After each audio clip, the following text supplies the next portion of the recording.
The utility SEAS in Denmark, my dear friend, and my colleague Emil. It's a funny co-presentation of a utility who hired a hacker to do the pen testing, and thereafter the manufacturer of the devices, Hackett, took over the hacker. Anyhow, interesting experiences they're going to share. Thanks, Mark, and good afternoon. There are still some chairs available for people standing. Take some chairs. All right, thanks, Mark, for the introduction, and welcome everybody to this afternoon hub session on a collaborative approach to smart grid security. Today we will be basically covering a project that went from an idea to actual results, and later on basically firmware upgrades to more than 400,000 meters in the field, so a real-life project. My name is Bo Danielsen from CSNV, and I'm here together with Emil now at NES. And I won't be going into all the details here, but just know that I come from a large utility company, and as such we have the responsibility for the meters and also, of course, the meter network. And Emil, you. Yeah, sure. So NES in this project is the smart meter vendor, and I think that's all for now. The boring details on the slide, if you want to read more. Exactly. So basically, back in 2011, we had just finished up our MER project and roll out 400,000 meters, and we were just learning this technology, this new technology, and all the new processors and stuff like that. And then all of a sudden, at the beginning of 2012, my phone started ringing a lot, and it was different journalists, and they all wanted to know how CSNV had handled security issues in the meter systems. And to be quite honest, they caught me off guard because IT security wasn't something that I knew very much about.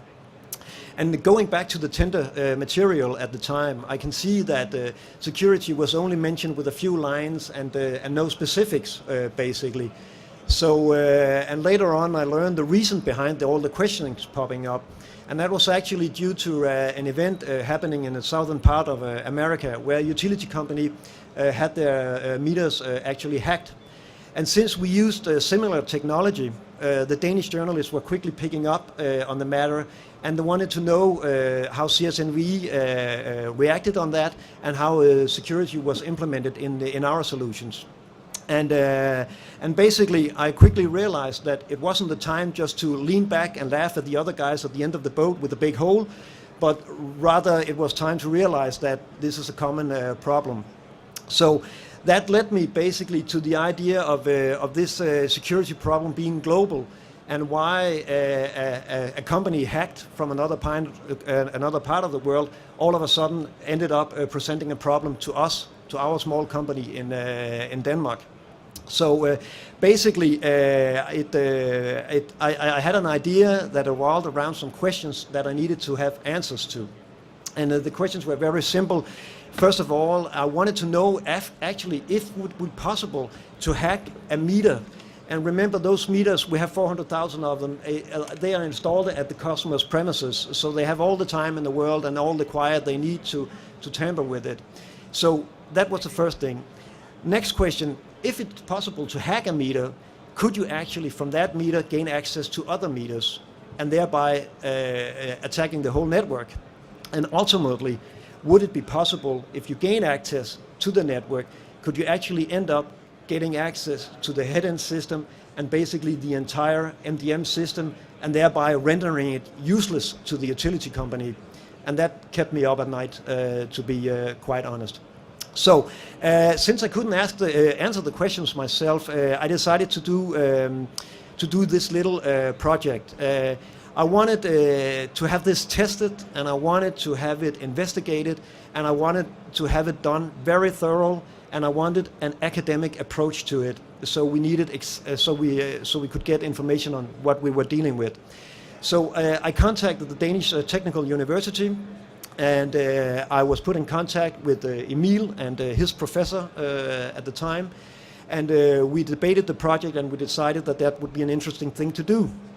So the next step was actually to take contact to NES, that is our meter vendor, and telling them that I had this idea that I wanted to test their system, and I wanted to investigate the system on this very touchy subject around security. But it wasn't to point fingers, and it wasn't to raise claims or something like that. I wanted their, not approval, but I wanted their cooperation so we could end up, improving on the results that we would obtain and we would get, so we could improve security going forward. That was basically the idea. And luckily for me, I was met with open arms, basically, and a willingness to engage in this common problem with the intent to raise security and raise the bar, basically.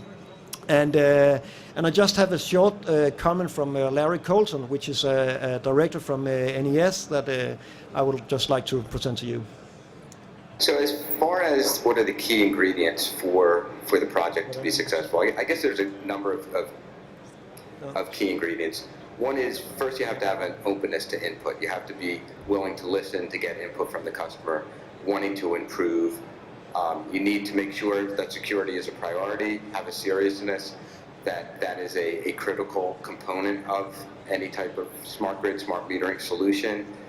And it's a partnership, really, with the customer. So you're not trying to dictate one way or the other. You're working with the customer to create the best solution, the most secure solution. Yeah, and since I couldn't, answer the questions myself, that's why I brought Emil. So, Emil, you should basically take it from here. Yes. So, here you go. Thanks. Thank you. All right, so before we go into the details about the pen test project that I conducted, I just want to give you sort of from a hacker's perspective why a smart metering system might be interesting. Because now that I work with smart meter security and trying to defend them, I'm often asked, why do you even bother securing these smart meters? So let's talk about incentives first. As we saw in Ukraine, I'm sure everyone knows about this incident by now. If not, I urge you to look into it. There is disruption on the table. These smart meters constitute some infrastructure that in some direct or indirect way should be considered critical infrastructure, right? So there are some disruptive forces that you can impose on these systems that might be the driving factor for an attacker. There's also the financial drivers. We want to make money. We see that more and more in IT in general with ransomware attacks. Then there are some other motivators that are less frequent or less in the media. Spying has sort of a natural stealth to it, so we don't hear much about that. And then, of course, when we talk smart meters, we also talk cash registers or billing data. So, of course, lowering your energy bills is on the table, but if you ask me from a security perspective, that is pretty low. That's not what keeps me up at night. It's more of the other incentives up here. There's also, of course, security researchers that just want their 15-minute of Twitter fame, and that might be picked up by media and hurt your reputation if you're on the other end of the research. So that was sort of the why smart meter security. The next question is then who? So I picked two sort of actors that we should be caring about. There is the nation state well-funded actors that we saw in Ukraine, for example. The thing about these guys are that they have high skill, high focus, which this classification diagram tries to illustrate. The further up you go, the more narrow your target is, and the further right, the higher the skill of the team, the hackers that are doing it. And nation state falls up to the top right there. And then we have the criminal organizations that are driven by financial motivations, ransomware style attacks, and they want as many targets as possible to gain the most profit out of their campaigns. So the key difference between these two actors is that the nation state might be infrequent but very high impact, whereas the criminal organizations are very frequent and could actually also have very high impact. So those are the two actors I usually think about when we talk security with smart meters. So this was why, it was who, and now it's what. I'm not here to instill fear or doubt or anything like that. I don't think that's very constructive. But it's important to understand what the worst case scenarios are when it comes to smart meter systems. So in most cases, and in the Netherlands is an exception. There's an off switch. You can remotely turn off the power in the meter. So we have electricity, the power outage threat, the power outage scenario is on the table. We need to appreciate it. We need to understand it. We need to prepare for it. Data. Data is, everyone talks about data, and these smart meter systems, they are getting more and more integrated into other critical operations, such as the SCADA system. They're using it for making automated decisions. So these smart metering systems constitute data that mission-critical operations run on, and that's increasing by the time. And then we have hardware. You asked Bo if someone were to brick 400,000 meters, and by bricking I mean sending out a firmware that doesn't work, Bo has to send this truck and replace each and every single meter in his infrastructure. That is a worst-case scenario. And for most customers, especially Bo's customers, these are consumer-owned utilities, so reputation is extremely important in this business. So if there's a lot of media coverage about how insecure your operations or your technology is, that's going to reflect poorly on your trustworthiness in the market. If you're consumer-owned, that could mean business termination. These are very worst-case scenarios here, but again, it's just important to have them in mind. All right. So just to summarize, we're dealing with both critical infrastructure and business-critical data, at least if you ask me and Bo. Okay, so to the pen test. So I was tasked to assess the security of this smart meter investment from a hacker's perspective. And my background isn't penetration tests. It's only in the past 2-3 years I've been working as a defender. And if you look at the system, you can attack it from different angles. There's the top-down approach, which is usually what you would do, because that's where the human factors are, and we know how effective phishing is still to this day. So you might want to go through here and then have complete control of the entire smart meter system. Or, internet-connected attacks. So this second layer in most smart meter deployments is what we call the data concentrator layer, or gateway. It has many names. And usually these devices are connected to the internet, which means their attack surface is very, shall we say, approachable. Now, from an attacker's perspective, it also has this nice stealth property that if you could attack the smart meter system below the central system, that might mean you have a longer period where you go undetected, right? There is no red in the central system, it's below it. And finally, for this pen test, the bottom up. So I wanted to answer the questions Bo put out. So I had to start with 1 meter and see how far I could go from a single home, which was my living room. I saw 2 different ways to cover as many meters as possible. To compromise my own meter in front of me, and then try to move through the network, through the neighborhood, by jumping from 1 meter to the other. Because one constraint is when you're hacking smart meters, there's a locality constraint. The signal will only carry you so far.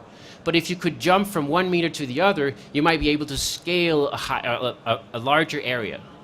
So that was my first plan in order to gain access to multiple meters. So this little cute animation here tries to visualize that. I moved from one house to the other virtually through the smart meter network, and then I can now access the rest of the network. This is, of course, a simplified view.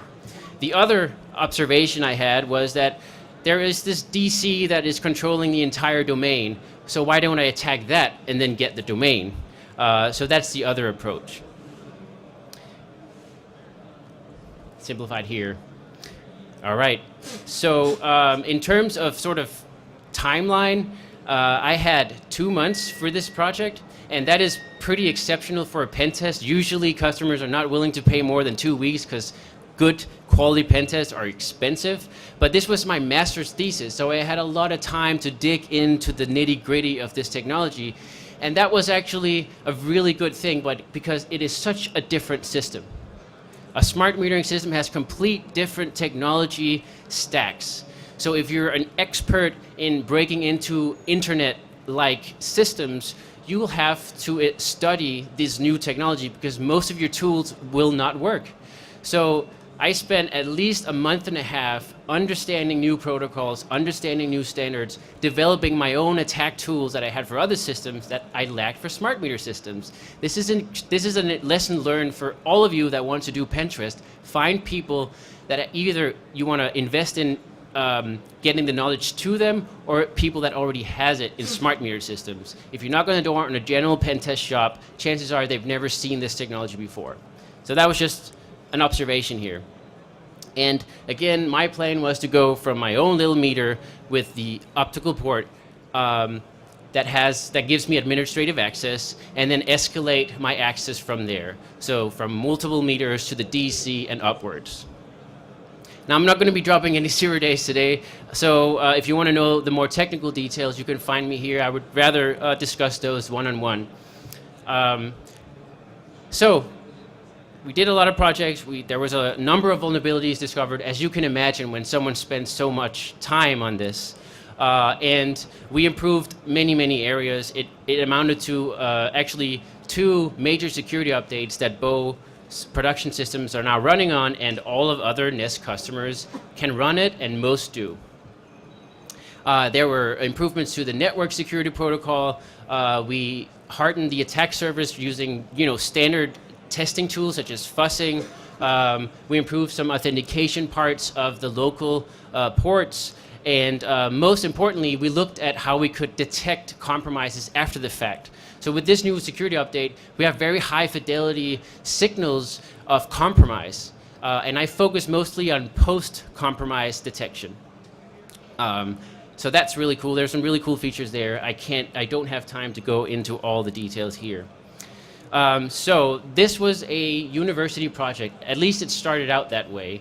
And I had a mentor, Christian Jensen, from the Danish Technical University, and here are some of his thoughts on the results of the project, being involved in this from sort of an academic perspective, and why, and what are the results for his perspective, what are the values from him. So the lessons learned from this project are several, but from a non-technical issue, it's very much about communicating the problems that we see so that they can be understood by the people who can actually take action and not just by technical staff.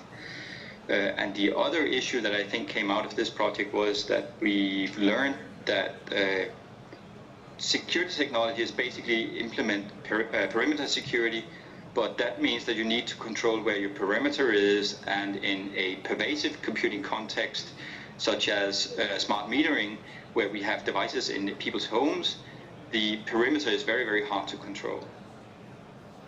I hope that was loud enough, because those are really good points. And now I'm going to bring it back to Bo to wrap this project up with some lessons learned. Thank you for joining.